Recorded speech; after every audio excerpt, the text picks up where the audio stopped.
We're live. How's everyone doing? Morning, good morning. Great. Good morning, good morning. Good morning, Nice. everyone. Good morning. Nice. Hope everyone else doing well. I see you also out there with the headphones. I love that look. So if you guys could just give us an update of what happened, and I can start over here with Carrie. Talk to us. Sure, great. I was part of the Transaction Regulatory Committee for California Association of Realtors, and we just had one action item this time around, and it has to do with lenders and the amount of capital risk that they have to maintain. So what the position that we took was that C.A.R. in conjunction with National Association of Realtors would oppose some proposed federal rules seeking to increase the capital risk weight requirements for residential mortgages in lender profiles for loans with less than a 20% down payment. And it passed at the board of directors that we would be in opposition along with NAR on this rule. And that's it. I only had one action item this time around. Oh, nice. Well, thank you for the update. Jennifer, I like that backdrop. Hey everyone, good morning, and happy Friday. The two sessions that I attended, one was the Public Policy Forum, and the other was the Global Real Estate Forum. So there were no action items because they were forums. But overall, in the Public Policy Forum, the main topic of conversation was the idea of increasing professionalism in our industry and consumer protection for the real estate industry. And is it a good idea or not so great idea to start implementing special certifications or endorsements for different areas of the real estate industry? As you know now, you have HOAs, you have property management companies, different entities that are just working under a general real estate license. So the question is it a good idea to start having separate certifications for each of those industries, like short-term rentals? Should there be a special certification or licensing for HOA management, for transaction management or RTCs, commercial property management, administrative assistants, transaction coordinators? The big question is, or the big surprise or takeaway was, why don't we even require a GED or a high skill diploma in order to get a real estate license? Like that should be the starting point. And should we approach or create legislation to start creating that or implementing that? Another big topic was E&O insurance.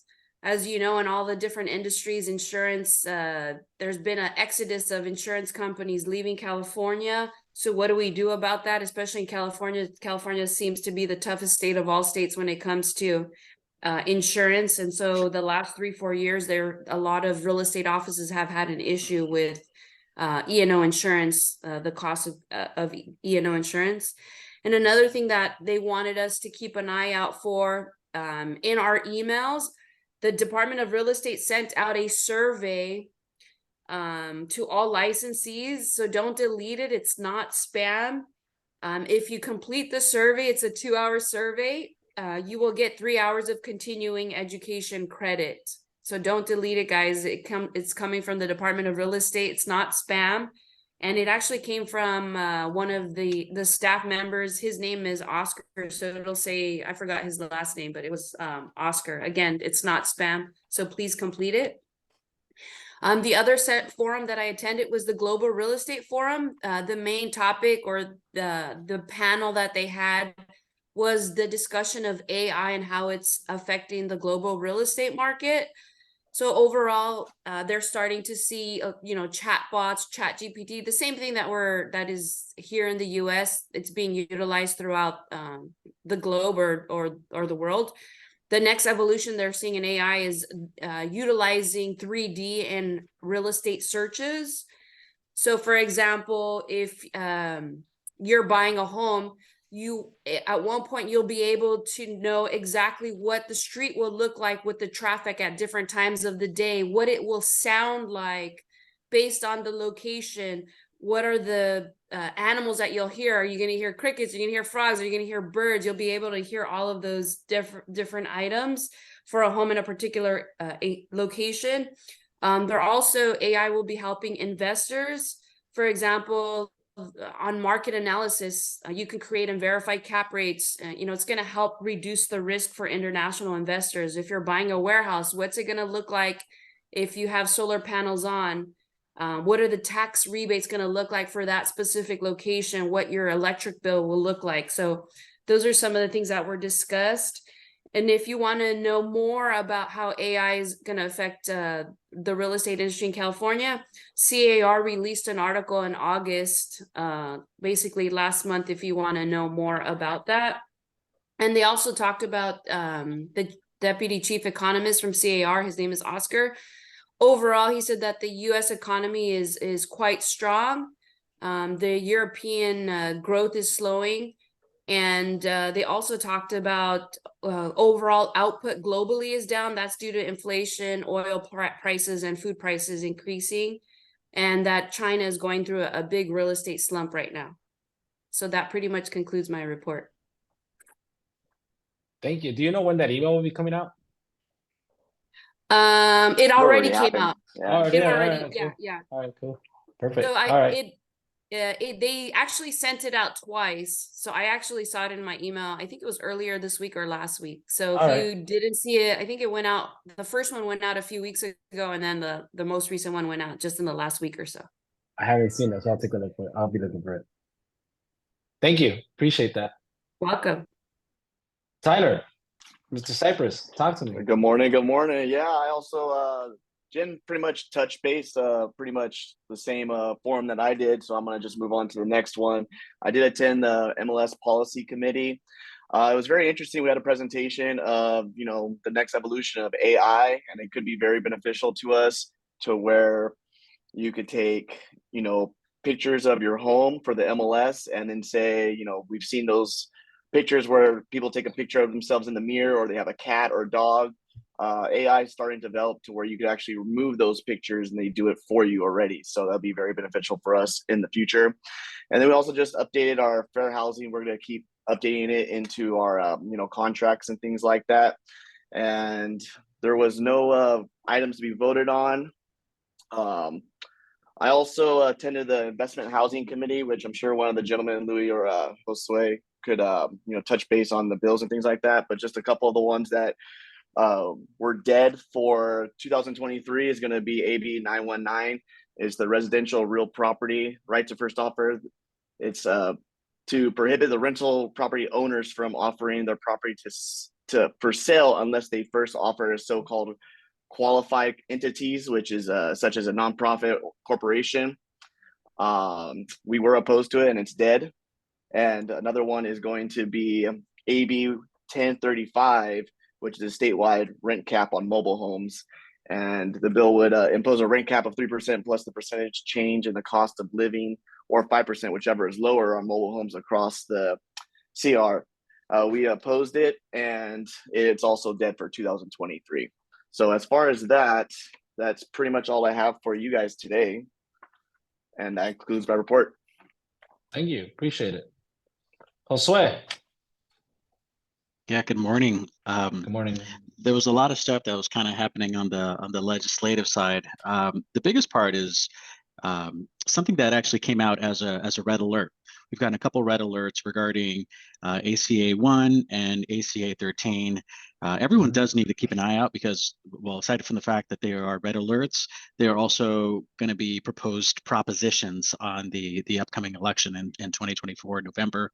And basically, what essentially this does is it lowers the vote requirement on specific housing bonds and public infrastructure. Right now, we currently need a 2/3 vote for that to pass, but they want to reduce that to 55%. Obviously, we're in favor of housing, especially affordable housing projects, but the issue that we have with this is it attacks, it also includes infrastructure, which is water, sewer, and whatnot. The way that we see this is it's a threat. Every year, every time there's an election, they're going after Prop 13, right, which establishes the kind of a base value on our property taxes. So every year we defeat it, right? We have to spend a lot of money every single time. So this is kind of a roundabout way of them going after Prop 13, since they're not able. We've been very successful at defending it. So essentially, we voted as a body to oppose this measure, and that was passed. Awesome. Yeah. Kind of simple. Well, not simple, but short. Thank you so much. To the point. Uh-huh. Jose. Good morning, everybody. Hope you guys are doing well. I actually was part of the Realtor Risk Management and Consumer Protection Forum. There's a lot of regions that were coming up and sharing a little bit of the issues that we're dealing with. One of the most common ones was the fact of insurance issues. I know that Jennifer talked about E&O, but we're seeing where we're struggling to find insurance coverage for homeowners. And there is the California fire plan, but it only covers fire hazard, doesn't cover liability. So there's a huge thing happening right now where we as realtors need to get ahead of the game when we're getting these deals in escrow and making sure we're securing good coverage for our clients. And unfortunately, since a lot of these companies are leaving California, they're not getting it. Another thing that was talked about was a rise in fraudulent schemes and people, fake sellers, right, that are calling realtors and having them list land mainly without being the owner. And then they're pocketing that money, and the real owner comes back and finds out that the property was sold without their knowledge. So just be mindful that is also happening in some of SFRs. So make sure that you guys are, doing your due diligence and making sure that you are dealing with the correct owner and doing your homework. Okay. They also talked about that our meetings this time around this year came a little bit early. Usually they don't sign the new laws until after October 14, but there are some laws that are going to be coming into place in regards to tenant protection laws. California has become pro-tenant, and there's a lot of things that we have to look out for when we're representing these landlords. But look out for a new tenant law that's going to be hitting, and it's the SB 67 tenant protection. And there's a lot of more information that's going to be brought out after October 14. Another thing is we're going to have on January 1st, the NHD form is going to be changing to make it easier for us as realtors to make sure that we are knowing when we have to issue the fire hardening defensible space form to our clients. Okay, so those are some of the biggest topics that were spoke about during the forum. So just there's a lot more, but I don't want to take up all the time here. But that's my report on that. Thank you. Appreciate that, Jose. You're welcome. Yeah. Louis. Yeah, good morning. Just wanted to add just a couple random things. Josue did a really good job of covering the propositions that are going to be on the ballot, and I think that's probably, of all of the issues we face, the most important going into the next year, for two reasons. One, because it involves, at least in some cases, an amendment to the state constitution, meaning it's pretty much permanent. And the other, it's just an example, as he pointed out, actually, of what we're going to be facing. We're just continually getting attacked on all sides, legislative and otherwise. So I think, simply put, as we go into the next year, we just got to be posed for different types of battles and be prepared to go on the offensive and not just play the defense as we're somewhat used to doing in previous years. Thank you. Maria. Good morning. Good morning. Good morning. I attended the Professional Standards Committee. We discussed the statewide pilot program that they implemented to review the cases of violations of the Clear Cooperation Policy. They have over 70 cases already that were submitted to them for review. Oh, wow. We also approved some changes to the input forms that they had so that people weren't getting confused and they can process the cases easier. We also reviewed and approved the changes to the RA, the Realtor Acknowledgement Form, They approved the changes. They're going to submit those to the forms committee for approval. And should these changes be approved, the RA form would become part of the listing and the buyer broker agreement forms bundle. Yes, we know there's many more forms. There's a lot of forms that we fill out on every transaction, but these changes would help consumers by letting them know that they're working with the actual realtor. And should they have any complaints or problems, they can contact the Board of Realtors and they can file a complaint directly with them. I also attend professional development and educational forum, which was standing room only. There was so many people in that forum. I've never seen a class like that or a room that busy. And it's for education. So they simply said that all their classes are back. All their in-person classes are back, and the webinars are still available for those who would prefer to learn from a distance. They're offering a new package. It's called the Realtor Resiliency Package. It's free and it includes 3 courses. The courses are Statistics That Sell, Modern Mortgages, and Why Should a Mortgage Be Traditional? So take advantage of the classes, but you must take all 3 classes to get the bundle package for free. And that concludes my reports. Thank you, appreciate it. Who am I missing here? Edwin. Good morning or good afternoon. So I covered a couple of policies here. Let me pull this up. So first and foremost, the fair housing policy, what they really talked about was the bills that are passing through or they were trying to support. One of them that was a major topic was the reparations for the descendants of African Americans, and what they're looking to do is seeing what they can provide us, not provide, but more, subsidize through the real estate side of things. So, such as an example, having a reduced property tax bill in the zones that were historically redlined, and so those are the things that, as an example, is what they're looking at. But there's going to be a task force that's going to come up with a major exclusive report that's going to be, recommending a couple of things that, we'll be discussing or they'll be discussing for the next year. And then as far as MLS policy, I heard that Tyler spoke a couple of things on the AI, which is great. Thank you, Tyler, for that. In addition to that, you guys may have heard IDX a lot, and that's usually when you guys get your websites. And you guys have to sign this form to connect your website to the MLS. That's what IDX is for. But now there's this new technology called VOW, Virtual Office Website. So that's more of a updated, not an updated, but it's more has more features. It's no longer just about providing the MLS on your own personal, on your business website. It now has this feature where a buyer seller has to sign up in order for them to continue to look at properties. But more so, it also gives them access to off-market data. So once a property has sold, they're usually no longer on active, pending, and backups, right? So now they're going to have access to historical data of 10 years ago, how much this house sold, and that at that point in time. So that's what that technology is going to add when it has to do with VOW. So are we going to look at VOW taking over IDX? Maybe. We don't know that yet. So that's that part. The other part they talked about at MLS policy is that lawsuit from Rex. Rex does not, they don't participate on the MLS. And because of that, they want to list their own properties on their own. And so what they try to do is use Zillow, which is a worldwide website, to go ahead and list their property.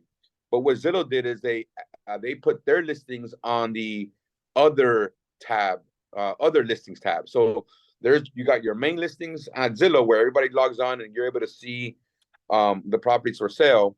But then you also got this tab that was called Other. So Rex obviously got upset about that and did a lawsuit against Zillow and NAR that they thought were conspiring against them. And so NAR actually recently got dismissed from the case because they found they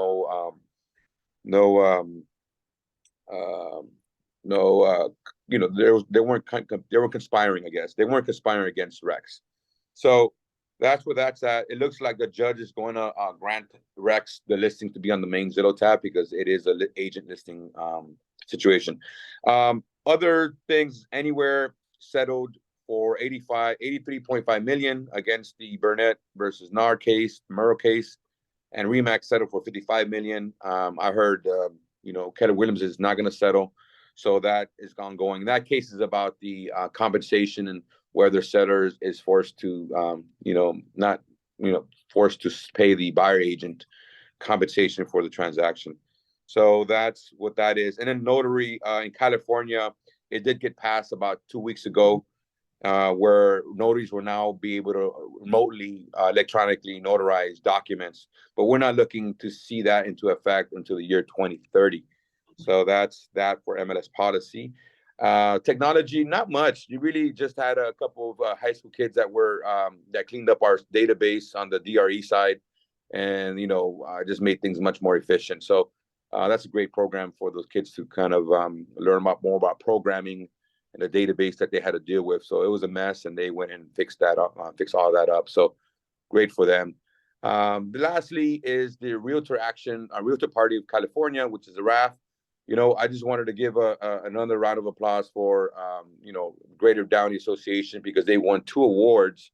One of them is the most or the highest RAF participation rates among the large associations in California. I mean, that's big. They were at 36% participation, and honestly, that's something that says a lot about us and our association and what we plan to do and our support. So great job to you guys, members. Looking forward to more support and continue to be first and be recognized as highest RAF participator and supporter. I mean, that's huge. And then the other award was the highest average investment. And again, we took that award among the large associations, and that was around $50. So again, comparing it to other investments, we're running at $10, $15, or $30, but we were at $50 average. So great job. Continue the support, continue the involvement on that.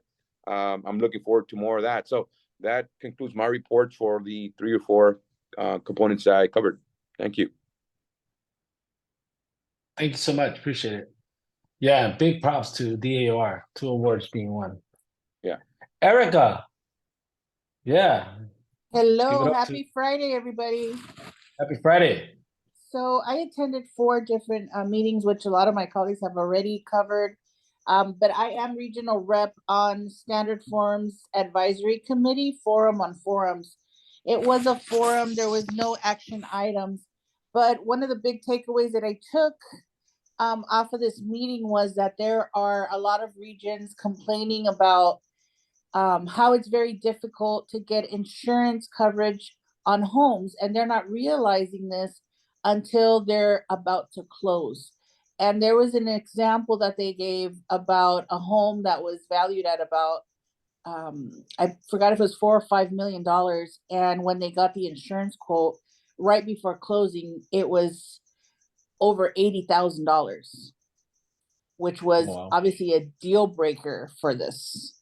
And they ended up finding some sort of insurance that was international, and that was able to cover them, but for half of that price. I mean, that's really, really expensive if you really think about it.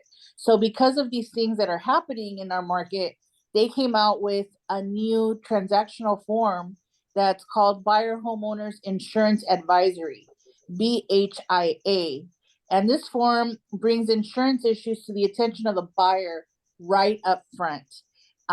You give this form to the buyer, and it includes if there's any difficulty in obtaining affordable insurance, or the insurance at what cost it would come by, right?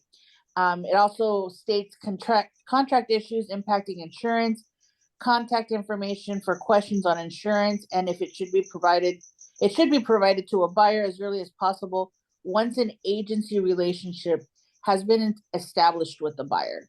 So this form is going to be something that needs to be probably included, as soon as after you get an offer accepted, finding out exactly what the insurance coverage on a home is going to be. So that concludes my report. Thank you so much, Eric. Appreciate that. All of you pretty much covered everything. Just a quick reminder, we have our broker preview next week, so please attend that. It's going to be on Thursday. Same place, same time frame. Let's go show some support. We had the last two broker previews were great, so let's continue the ongoing supporting. It'll be great. A lot of nuggets of information are being provided by these top producers. So see you all next Thursday at 9 o'clock. Thank you so much for joining. You guys all have a blessed day and see you guys around.